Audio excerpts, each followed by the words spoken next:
Welcome to our session on simplifying Google Classroom. So, Google Classroom is a great tool. It's filled with all these features we see here, and these are just the newest features.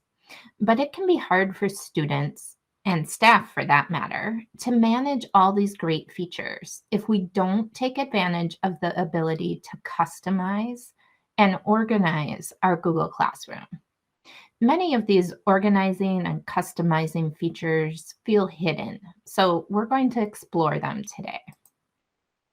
Just looking at a slide like this makes it much easier for us to focus on what's important than that previous slide. And so we're going to learn how to simplify Google Classroom so that you and your students can work more efficiently. It's always nice to declutter both your classroom stream and the classwork tab so that students can, again, better focus on what's most important. You may want to limit the number of items that show up in your classroom stream. And to do that, you're going to start in your settings. So let's go to a classroom here and let's go to our settings. And if we scroll down a little bit, underneath this general heading, you'll find the stream heading. And so here you can decide how, or if rather, you want students to be able to post and comment or only comment within the stream. And you can decide maybe you just want teachers to be able to post in your stream if it becomes an issue with students posting there. The other thing that can help you limit the amount of information in that stream is to choose the type of classwork that you want shown within the stream. So you can have the stream show attachments and details of that classwork, or you can have it show just condensed notifications, or you can say hide notifications, in which case students would just know that they go to the classwork tab and not the stream to see what's new as far as classwork goes. So if you want your stream to be used just for class announcements, you can say hide notifications here, and then students are only going to see your announcements within the Google Stream, which will cut down significantly on the amount of information that they scroll through. Okay, so let's go back here. That's one way we can clean up the stream. The other thing we can do is to be sure we organize and declutter that classwork tab.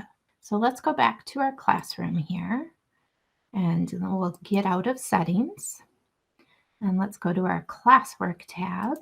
And now the main way to clean up your classwork tab is to be sure that you're creating topics to organize all your assignments under. So topics are what make it possible to move assignments around the page. And so it's going to give you a lot more control over the order that assignments show up on the page. To create that topic, you're just going to say create topic and then name it. Let's just have a Flipgrid topic. And so you can see now I have this topic that I can drag assignments into. The other way, of course, is when you're creating an assignment, to be sure that over where it says topic, that you either create a new topic for this particular assignment, or that you choose one of the topics that you already have here. Now, another really nice use of topics is to create an old assignments topic. That way, shortly after a due date for an assignment, you can move that assignment into an old assignment topic. And that will allow students who haven't completed it to still get it done, but it's going to clean up the classwork page so that students can easily focus on those current assignments. And so you can see here, we've done that. You can put your old assignments at the very bottom. the very bottom of your classwork tab. And that way it's the last thing, students aren't scrolling through a whole bunch of topics that are no longer relevant. All those old assignments they know are going to be at the bottom. Okay, so that's cleaning up our classwork tab and our stream. Part of simplifying might also include limiting the number of emails that you get for classes, especially for classes where you might be just a co-teacher who isn't responsible for answering every question or comment in the stream.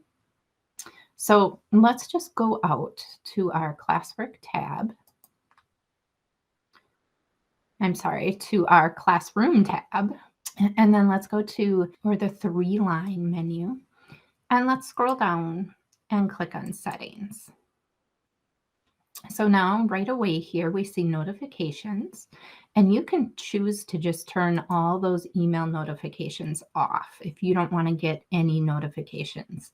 Maybe you're someone who just is in Google Classroom regularly, and you can see what your students are up to. So you don't need those extra emails clogging up your inbox. However, you can also, if you choose to leave notifications on, you have lots of choices here for the types of notifications that you get. You just turn these on or off. And you can even specify what you want to do for classes you're enrolled in as a student and for classes that you teach as a teacher. So you can differentiate a little bit there between the types of notifications that you get. And if you keep scrolling more towards the bottom, you can even be specific about which classes you get notifications for. So again, maybe you're a co-teacher for some of these classes, or just a guest teacher who is involved on occasion, but isn't responsible for day-to-day management of the class. You can go ahead and turn those off, like you see here where it's gray. So I'm not going to get any notifications for New Teacher Boot Camp. However, I am going to get notifications for my new class for training. And whatever classes you turn these on for, they're going to follow the rules for what you set up above here. So for classes I teach and that I have notifications on for, I will see late submissions of student work, resubmissions of student work, invitations to co-teach classes, and scheduled post published or failed. So notifications, again, can be helpful for you or your students. Keep in mind that you can help your students go through these notifications as well. It'll work exactly the same way for them. They can turn whatever emails they want to get on or off. All right, let's keep going here. So at the start of a new semester, quarter, or school year, it's really helpful to start with a clean Google Classroom slate. And this helps both you and your student, so you aren't both weeding through, 80 classes in your class list, hundreds of assignments, and all sorts of Google Drive folders and files. So if it's at one of those transition between class times, the first thing you're going to want to do is to return student work. And you want to do this so that you are no longer the owner. So as soon as that student submits some work, you become the owner. And if you delete that file, your students aren't going to be able to access it anymore. So to return students' work, let's go back to our classroom here. Let's get out of settings. And you're going to go to grades. And then you're just going to click on the assignments that you want to return work for. So let's just go here, and you could go down and say return all. Now there isn't anything to return in this assignment, and that's why it's grayed out. But if there is anything to return, that will be active, and you can just say return all. Okay, so that's returning student work.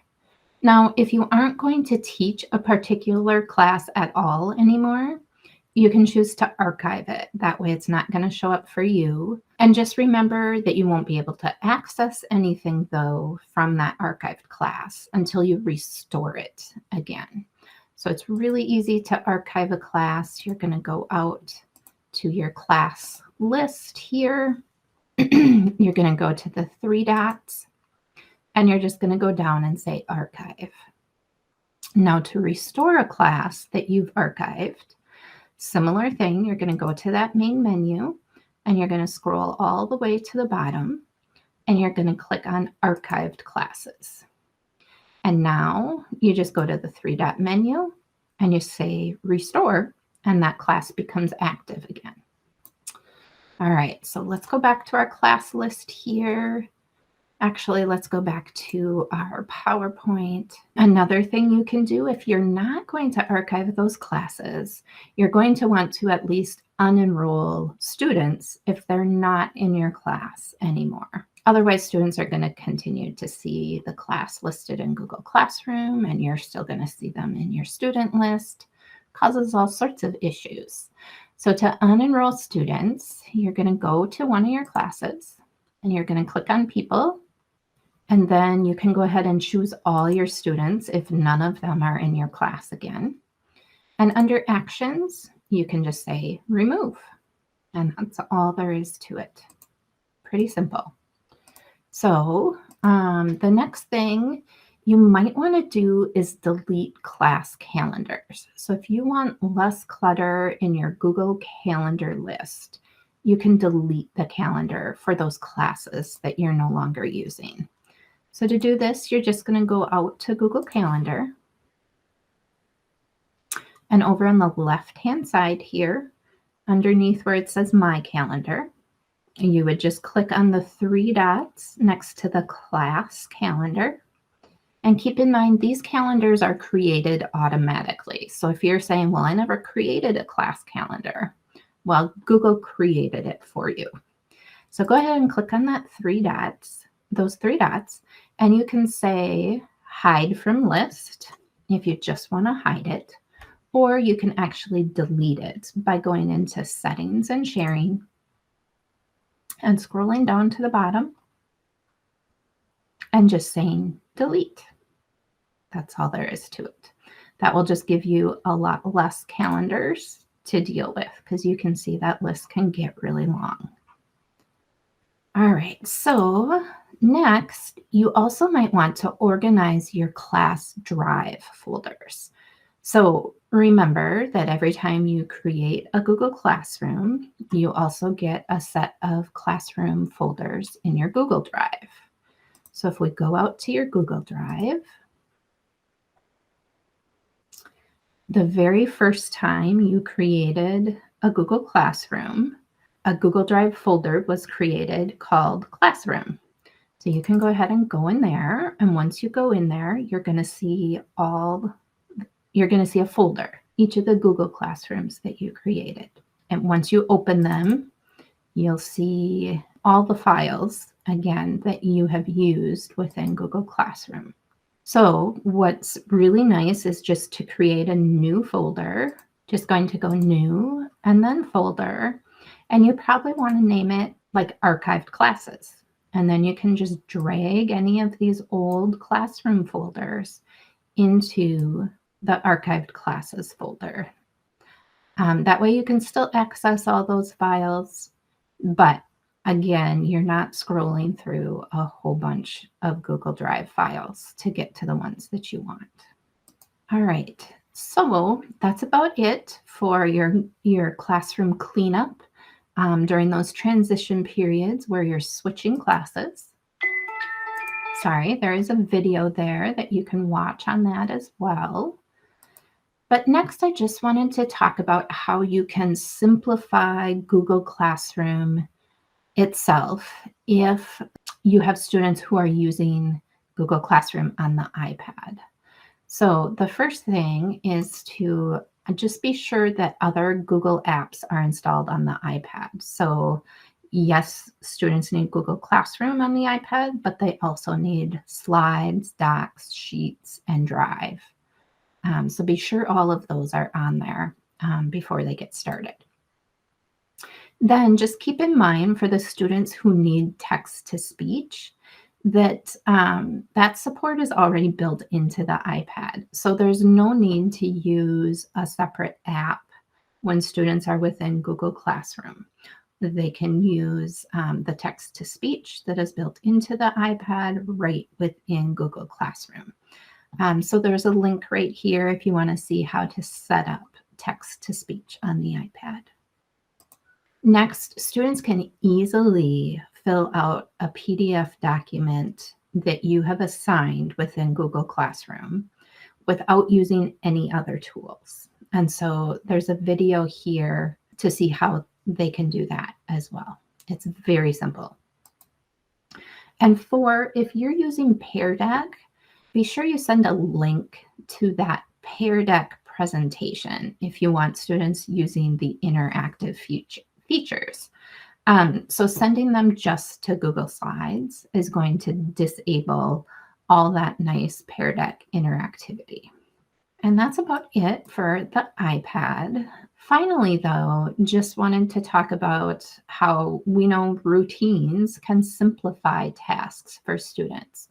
So if you have students struggling to get into a routine, a checklist might help. So you can make a copy of this checklist that we have here.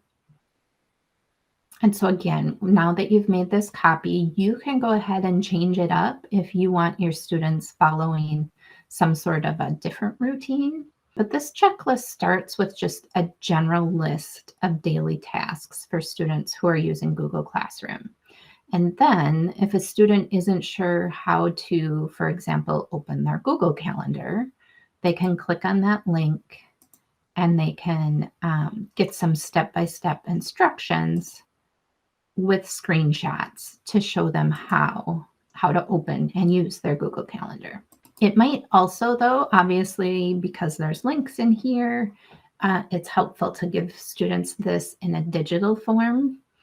But if you have students who need all their screen space in order to do their work, you can also easily print this out, and then you can even put it in a page protector and have students actually check these items off. But again, some students like to have them printed out so that they have more screen space and aren't toggling back and forth between what they're supposed to be doing and instructions for how to do it.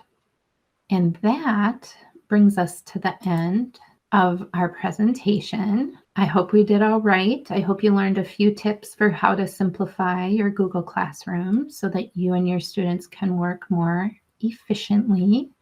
If you do have any questions, though, please be sure to reach out to me. My email address is up there. Thanks for watching, and I hope you have a great day.